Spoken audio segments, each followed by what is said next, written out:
বন্ধুটার বাড়িতে এসেছি, 2 বছর ধরে আসছি জগদ্ধাত্রী ঠাকুর ভাসান দেখতে। ভাগ্যিস চন্দননগরে আমার ছেলে পড়েছিল, তাই এরকম একটা বন্ধু পেয়েছিলাম আর দেখার সুযোগ হলো ঠাকুর। বাড়িতে যেতে না যেতেই আমার বন্ধু শুরু হয়ে গেল আতিথেয়তা। সঙ্গে সঙ্গে বেড়ে ফেললো ঘুগনি আর মিষ্টি। আমিও সেইগুলো নিয়ে ওপরে চলে গেলাম। আমার সাথে আমার আরও 2টো বন্ধু গিয়েছিল, তাদের হাতে হাতে দিয়ে দিলাম। স্যারও এসেছিলেন। স্যার বলতে আমার ছেলেদের যিনি ইংলিশ পড়ান, খুব ভালো পড়ান। ছেলের বন্ধু আর ছেলে ভিডিও করছি বলে দেখুন কেমন করছে, ভীষণ দুষ্টু ছেলে।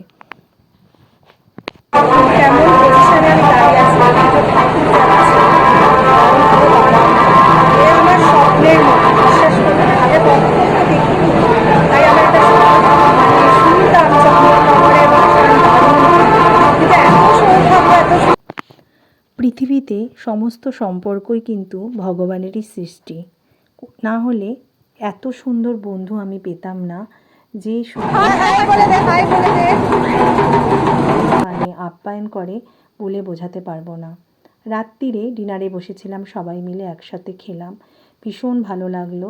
রান্নাগুলো প্রত্যেকটা ভালো হয়েছিল, অনেক কিছু করেছিল। চিকেন, পটেটো ফিঙ্গার, তারপরে ডাল, চাটনি, পাঁপড়। আমি যে মানে কি বলবো, অনেক ভাগ্য করেছিলাম, তাই বোধহয় এত সুন্দরভাবে আমি দেখতে পাচ্ছি ভাসান। আর কাজ করতে হচ্ছে বল, সারাদিন কত কাজ করেছে।